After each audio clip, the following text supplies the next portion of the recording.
안녕하세요. 오늘도 사연살롱을 찾아주셔서 감사합니다. 40대 초반 여성이에요. 언젠가 유명 연예인 부부가 TV에 나와서 인꼬부부로 사는 비결을 얘기한 적이 있어요. 결혼을 앞두고 궁합을 보러 갔더니 점쟁이가 두 사람은 서로 상극이라 결혼하면 하루가 멀다 하고 싸우다가 결국 이혼하게 될 거라고 그랬대요. 그 말에 오기가 생겨서 보란듯이 잘 살아야겠다 다짐했다나요. 아무튼 점쟁이 말과는 달리 그 커플은 연예계 대표 인꼬부부로서 결혼한 지 25년이 넘은 지금까지도 스캔들 한 번 없이 사람들의 부러움을 사며 행복하게 잘 살고 있어요. 이런 걸 보면 인생은 사주니 궁합이니 하는 것보다는 각자의 노력 여하에 따라 결정되는 게 아닌가 싶네요. 사실 저도 결혼할 때 남편과 궁합이 안 좋아서 부모님 반대가 심했거든요. 정작 당사자인 우리 부부는 그런 것 따위는 아무 상관 없었는데 말이죠. 오히려 궁합보다는 다른 이유로 결혼 생활이 삐끗할 뻔했지만요. 바로 저희 친정 아빠 때문이었어요. 저희 아빠는 처음부터 제 남편을 탐탁치 않아 하셨어요. 거기엔 여러 가지 이유가 있었지만 가장 큰 이유는 남편이 저보다 학벌이 떨어진다는 거였죠. 당시 저는 한국에서 대학을 졸업한 뒤 영국 유학생활을 마치고 한국에 돌아온 상태였어요. 아빠는 학위만 따면 바로 강단에 서는 줄 알고 있던 터라 제게 한껏 기대하고 있던 때였죠. 강단에 선다는 게 그렇게 간단한 일이 아닌데 말이에요.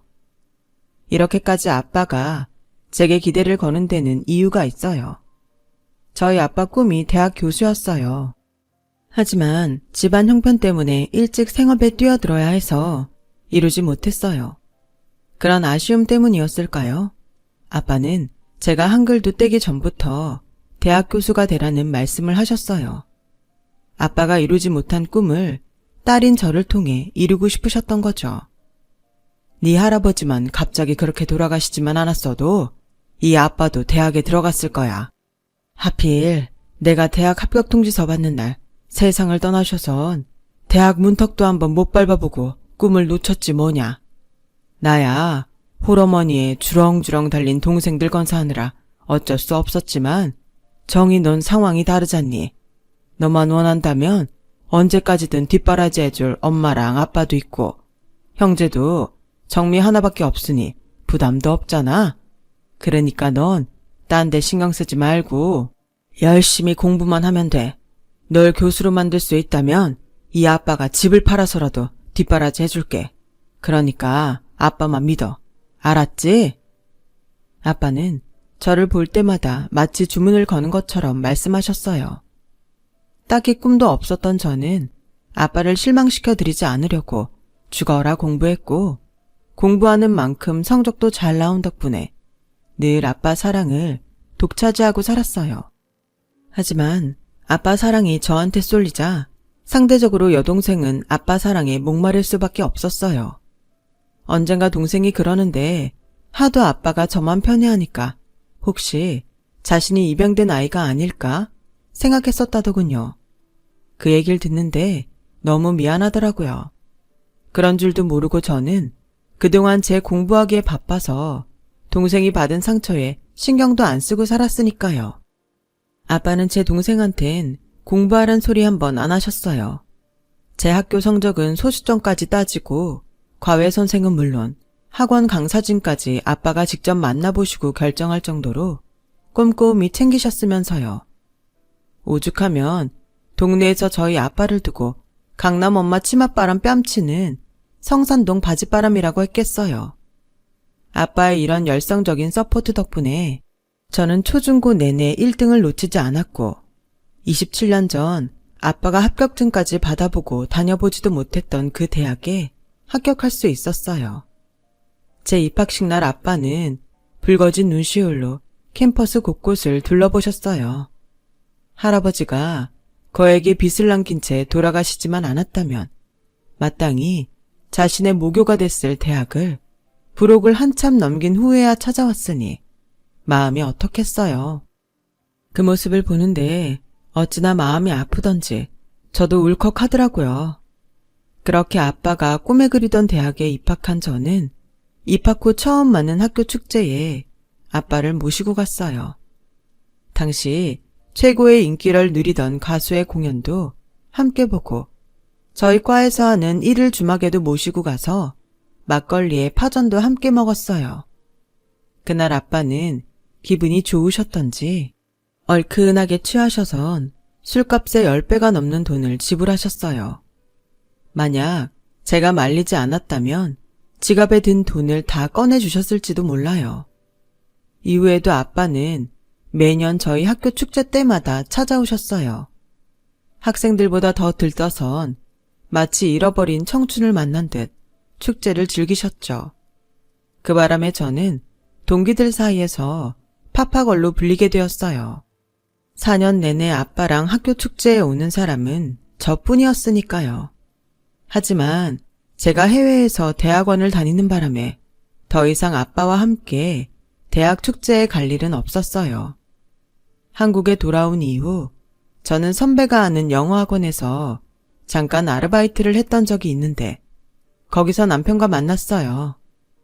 제가 맡았던 주말반엔 직장인이 주로 수강했는데 남편도 그중 하나였죠. 남편은 지각이나 결석 한 번 없이 늘 제일 먼저 강의실에 들어왔어요.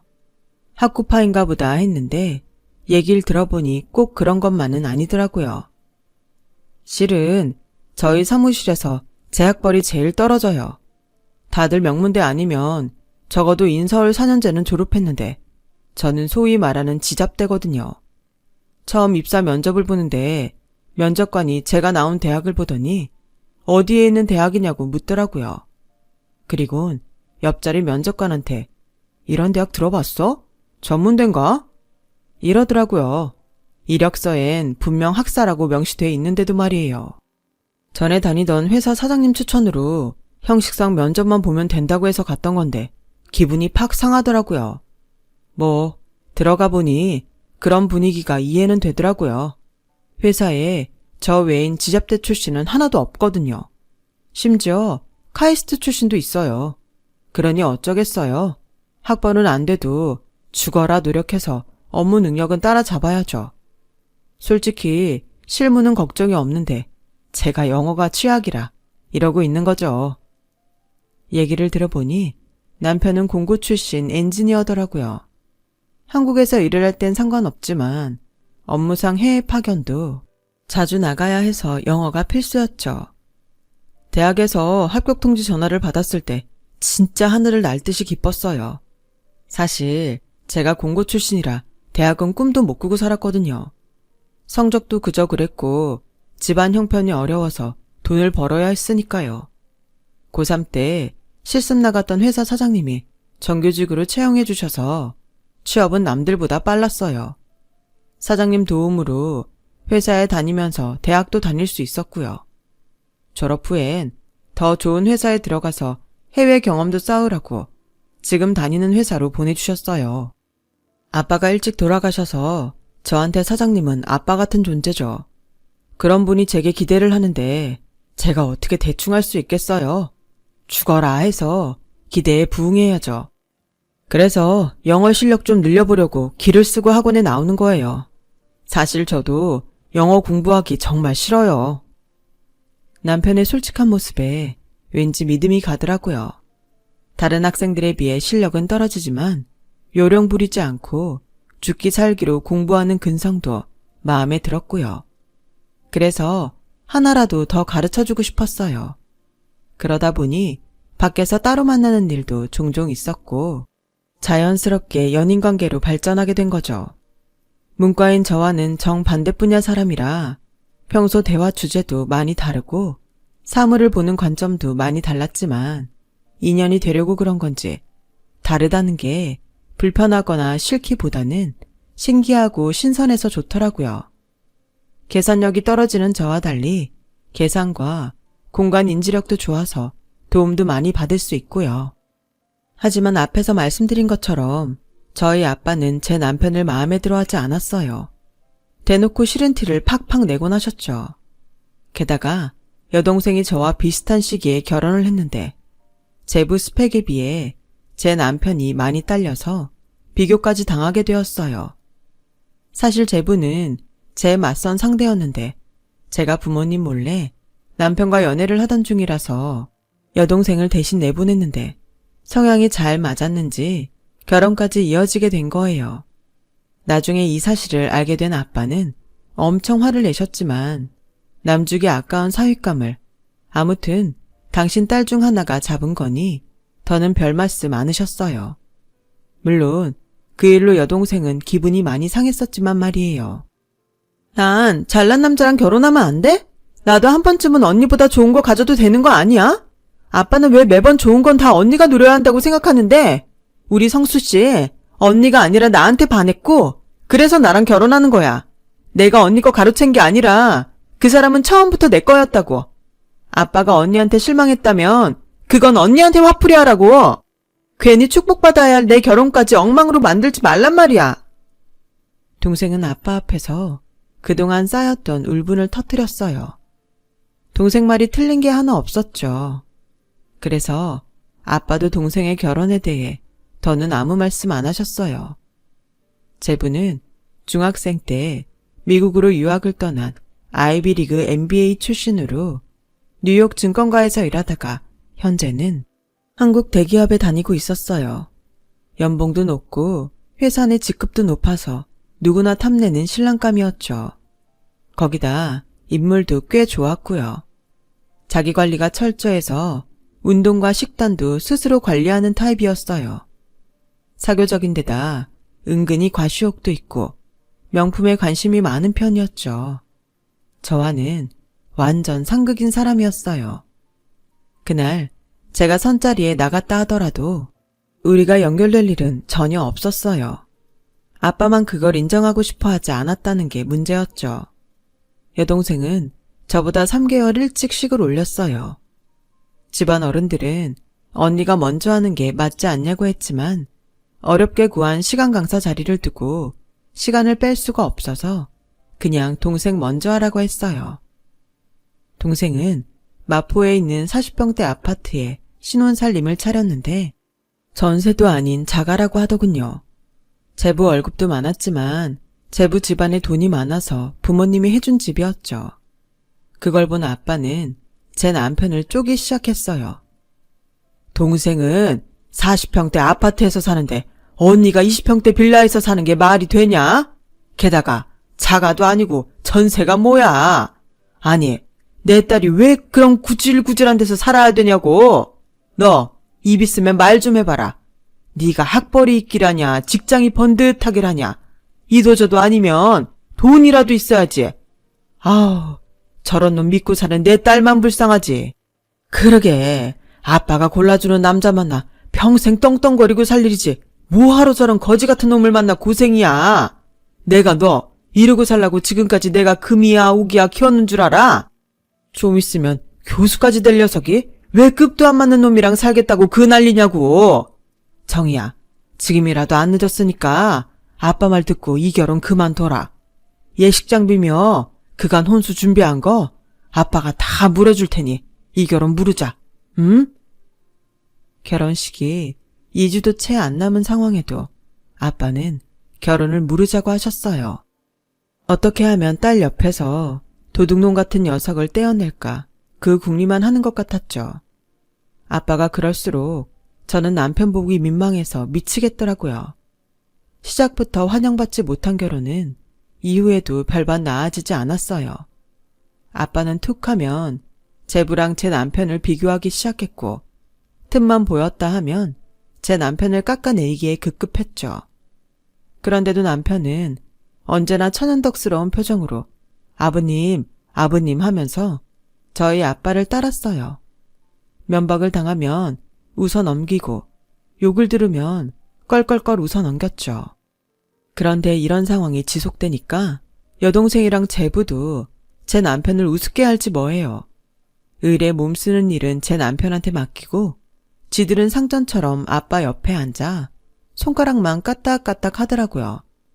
나한테 그러는 건 몰라도 내 남편한테 그러는 걸 보니 속에서 천불이 났어요. 그래서 동생을 불러 한마디 했더니 그러지 뭐해요?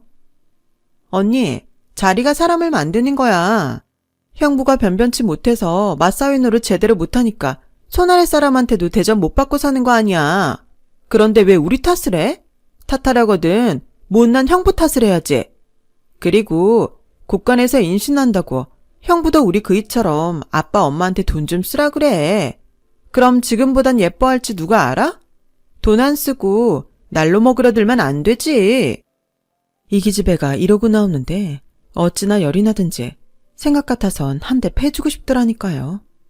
이런 내 마음도 모르고 남편은 마치 처갓집 개마냥 굳은 일도 마다하지 않고 아빠 앞에서 꼬리까지 흔들며 충성을 다했어요. 그런다고 변하는 건 하나도 없는데 말이죠. 매번 친정에 갈 때마다 내 속은 타고 남편은 사람 취급도 못 받자 저도 더는 친정에 가기 싫더라고요. 그럴 때마다 남편은 그러더군요. 아버님이 당신 아끼는 마음이 커서 그러시는 걸 우리가 이해 안 하면 누가 이해하겠어. 처가에선 내가 역적 죄인인 건 당연한 거지. 뭐 하나 가진 거 없는 놈이 당신 같은 사람을 욕심내고 뺏었으니 안 그래? 아버님 생신인데 우리가 안 가면 얼마나 서운하시겠어. 그러니까 어서 준비하고 가자. 시간이 지나면 아버님도 나를 사위로 받아주시겠지. 그때까지는 내가 열심히 노력할게. 그러니까 당신도 마음 풀어. 내 속이 이런데 이 남자 속은 어떨까 생각하니 더는 고집을 못 부리겠더군요. 그래서 차마 안 떨어지는 발걸음을 이끌고 친정으로 향했어요. 도착해보니 동생는 이미 와 있었어요. 이번에도 제부는 100만 원을 호가하는 고급 양주를 사들고 왔더라고요. 우리는 고작 10만 원대 영양제 세트를 사왔을 뿐인데 말이죠. 자리에 앉기도 전에 손이 부끄러워서 차라리 지금이라도 나가서 현금을 좀 빼올까 싶더라고요. 그런데 그 순간 남편이 돈 봉투를 찔러주지 뭐해요. 비상금 좀 털었는데 얼마 안 돼. 이따 선물 드릴 때 이것도 같이 드려. 내가 드리면 안 받으실 테니까 당신이 준비한 걸로 하고. 남편이 건넨 돈 봉투에는 5만 원권 10장이 들어있었어요. 한 달 월급이라고 해봐야 밥값하고 차비 빼면 얼마 남지도 않는데 이 돈을 어떻게 모았나 싶더군요. 주말마다 친구들이랑 공차러 간다고 나가더니 아마도 그때 알바를 뜬 게 아닐까 생각됐어요. 어렵게 모은 돈 장인한테 내밀면서도 정작 자신 돈이란 소리 한번 못하고 내 뒤에 서 있는 남편을 보니 내가 이 남자한테 무슨 짓을 하고 있나 참담하기 그지없더라고요. 그래서 아빠한테 선물은 제가 산 거고 돈 봉투는 남편이 준비했다고 했더니 그 말을 들은 아빠가 돈 봉투를 바닥에 휙 던지지 뭐해요. 누가 네 놈 보고 이런 거 해오라든? 이럴 돈 있으면 내 딸 부려먹을 생각 말고 대학 교수 만드는 데다 써라. 잘난 내 딸 데려다가 언제까지 보따리 강사로 썩힐 셈이야? 아빠, 그게 왜 이 탓이에요? 내가 능력이 그 정도밖에 안 되니까 아직 교수가 못 된 거지. 이의가 못하게 말린 거 아니잖아요. 그런데 무슨 말을 그렇게 해요? 아빠가 자꾸 이러시면 저희 다시는 여기 안 와요. 오늘도 내가 안 온다고 하는 거 이의가 아빠 걱정시키지 말자고 억지로 데려온 거예요. 자기 쓸 용돈도 모자란데도 아빠 드린다고 한 푼 두 푼 모아서 가져온 사람이라고요. 어쩜 이렇게 사람 진심을 몰라줘요? 진짜 정말 이 정도밖에 안 되는 사람이었어요? 복받치는 서름에 저는 결국 주저앉아 엉엉 울고 말았어요. 그러자 남편은 바닥에 흩어진 5만 원 지폐를 가지런히 모아 봉투에 담고는 아빠 앞에 무릎을 꿇었어요. 아버님, 즐거워야 할 생신날 언짢게 해드려서 죄송합니다. 노여움은 그만 푸시고요. 오늘만큼은 저도 사위 노릇 할 수 있게 해주세요. 욕은 내일부터 먹겠습니다. 그리고는 들고 있던 돈 봉투를 머리 위로 들어 아빠한테 드렸어요. 아빠는 울고 있는 제 눈치를 살피시곤 마지못해 돈 봉투를 받아 드셨죠. 소동에도 불구하고 남편 덕분에 분위기는 많이 부드러워졌고 무사히 저녁 식사까지 마칠 수 있었어요. 케이크 앞에서 다 같이 사진을 찍던 중에 아빠가 당신 휴대폰으로도 한 장 찍어달라고 하시는 거예요. 그래서 아빠 휴대폰을 찾으려는데 안 보이지 뭐예요. 남편은 자기가 전화를 걸 테니 소리가 들리는 쪽을 찾아보라고 했어요. 그렇게 남편이 아빠한테 전화를 걸었는데 소파 쿠션 뒤에서 벨소리가 들리더라고요. 남편이 얼른 달려가 폰을 꺼내 들었는데 그 순간 휴대폰 액정을 내려다보는 남편의 얼굴이 벌겋게 달아오르지 뭐예요. 그러자 아빠가 얼른 달려가 남편 손에서 휴대폰을 뺏어들었어요. 그런데 세상에, 액정에 글쎄 인간 쓰레기라고 떠있는 거 있죠. 그걸 본 여동생과 제부가 웃음을 참으며 크크대더군요. 그 순간 저는 온몸에 힘이 쫙 빠지는 기분이 들었어요. 아빠는 아무 일 없다는 듯 자리에 앉으셨지만 민망했는지 제 남편 쪽으론 눈길도 못 주시더라고요. 잠시 멍하게 서 있던 남편은 조용히 겉옷을 챙겨들었어요. 그리고는 싸늘하게 굳은 표정으로 다가와 아빠한테 말했어요. 그동안 아버님 사위가 되려고 저 엄청 노력했습니다. 저도 욕먹으면 가슴 아프고요. 아랫사람들 앞에서 면박당하면 귀가 빨개질 정도로 창피합니다. 그래도 오죽하면 아버님이 나한테 이러실까 참고 또 참았는데요. 이제 더는 못하겠습니다. 제가 아무리 노력해도 아버님한테 저는 인간 쓰레기일 뿐이니까요. 앞으로는 죽어도 이 집에 발들일 일이 없을 겁니다. 이 사람은 아버님 딸이니 제가 말리진 못하겠지만 앞으로 태어날 아버님 손주는 절대로 볼 수 없을 겁니다. 남편은 주먹을 부르르 떨며 집을 나갔어요. 저도 바로 남편을 뒤따라 달려나갔지만 남편은 이미 가버리고 없었어요. 그래서 저는 다시 집으로 들어가 아빠한테 소리쳤어요. 아빠, 어쩜 그럴 수가 있어?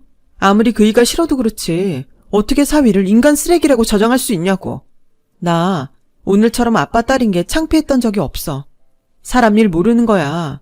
지금 아빠 눈에 우리 그이가 하찮게 보일지 모르지만 두고 보라고. 땅을 치고 후회할 날이 있을 테니까. 그때 가서 용서해달란 소리 하지 마.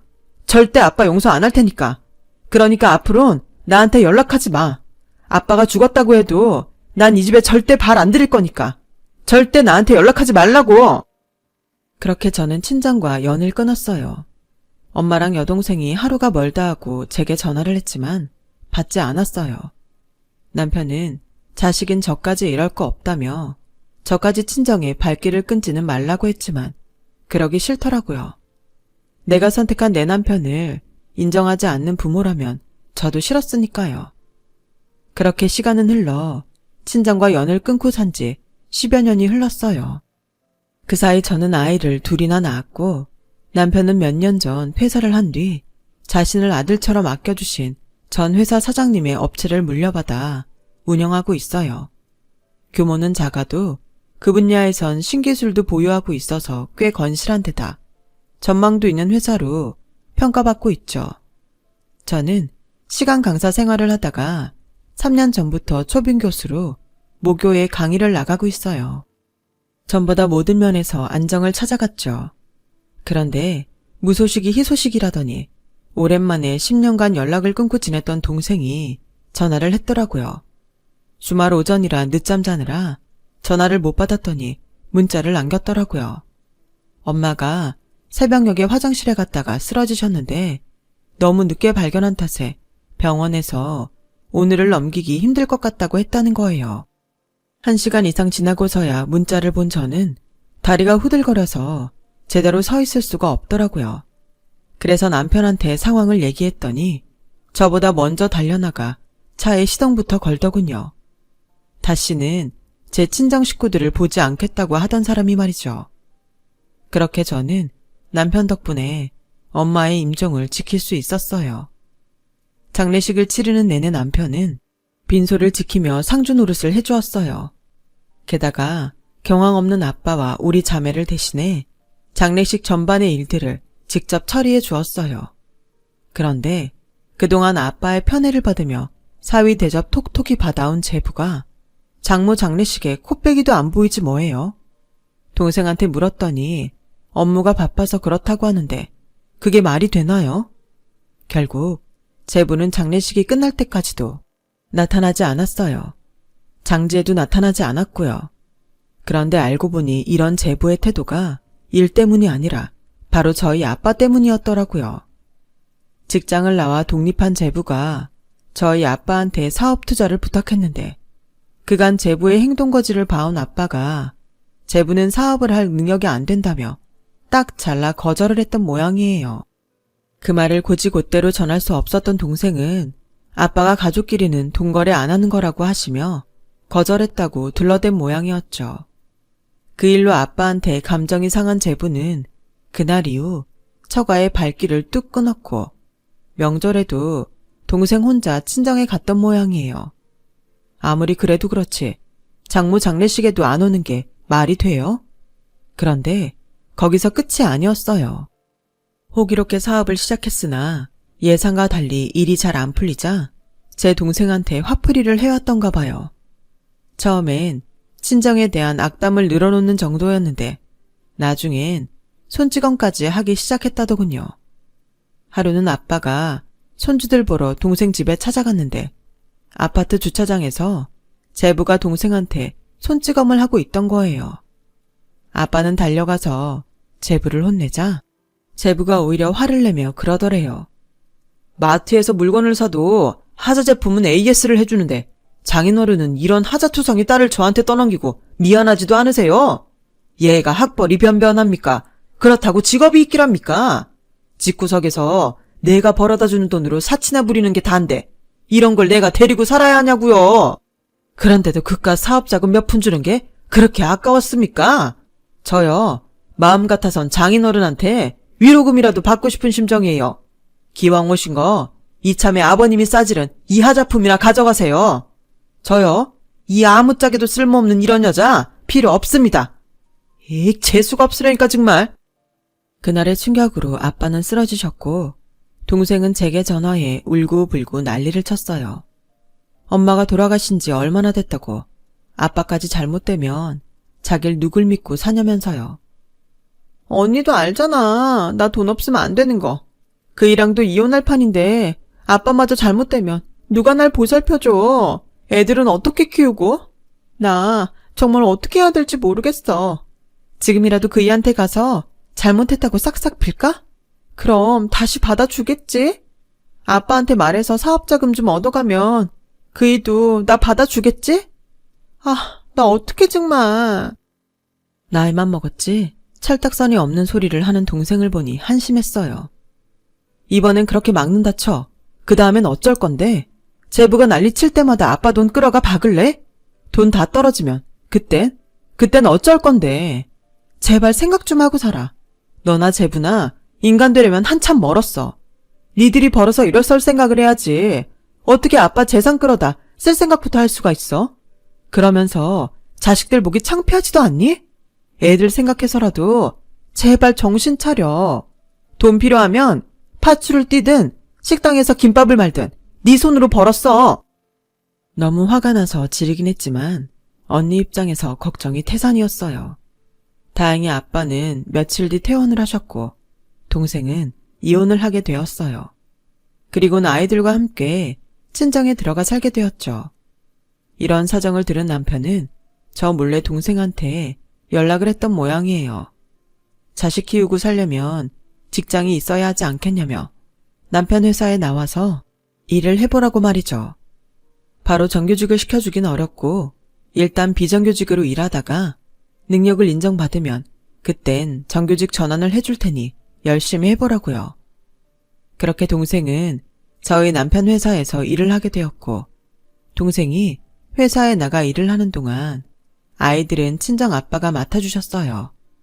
그렇다고 해서 육아를 도맡아 하신 건 아니고 애들이 유치원에서 돌아오면 밥 먹여서 학원 버스에 태워 보내는 정도였죠. 그 정도라도 해주시는 덕분에 동생은 회사 일에 전념할 수 있었어요. 전처럼 오가며 지내지는 않았지만 남편은 제 친정에 많은 도움을 주었죠.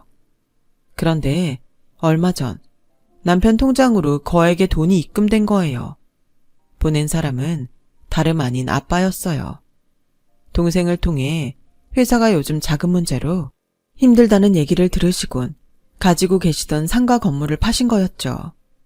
이미 사업체를 정리하고 일선에서 물러나 계신 상태라 아빠의 유일한 수입원이기도 한 건물을 말이에요. 그 사실을 알게 된 남편은 돈을 돌려드리려고 10여 년 만에 제 친정에 찾아갔어요. 그런데 아빠가 한사코 거절을 하시며 그러시더래요. 난 투자를 했을 뿐이네. 자네가 수익을 올려서 이익금을 배당해주면 될 거 아닌가. 사업을 하다 보면 바람도 맞고 때론 태풍도 맞는 법일세. 너무 꼿꼿하게 맞설 생각만 말고 때론 유연하게 피하는 것도 방법이야. 내 돈이라서 싫은 거라면 그냥 투자자 돈이라고 생각하게나. 난 사업가라 승산이 없는 데는 절대 투자 안 하니까 수익 제대로 올려야 할 걸세. 알겠나? 그리고 일전에 내가 자네한테 상처 준 일은 정말 미안하네. 언젠가 정의가 그러더군. 내가 땅을 치고 후회할 날이 있을 거라고 말이야. 그 말이 맞았어. 이제서야 뼈저리게 후회하고 있으니 말이야. 아빠는 제 남편 앞에서 고개를 숙이며 사과를 하셨어요. 남편은 아빠의 투자금으로 차질 없이 신제품을 출시할 수 있었고 다행히 회사는 정상 궤도에 오를 수 있었어요. 남편은 수익금 중 일부를 원금과 이자 명목으로 매달 아빠한테 보내드리고 있고요. 한때 제 남편한테 씻을 수 없는 상처를 준 아빠였지만 지금은 누구보다 든든한 제 남편의 후원자가 되셨어요.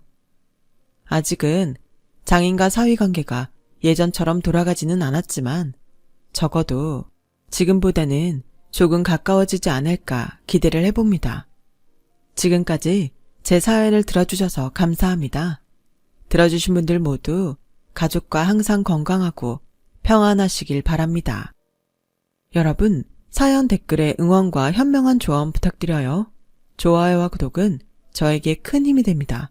오늘도 좋은 일 가득하세요.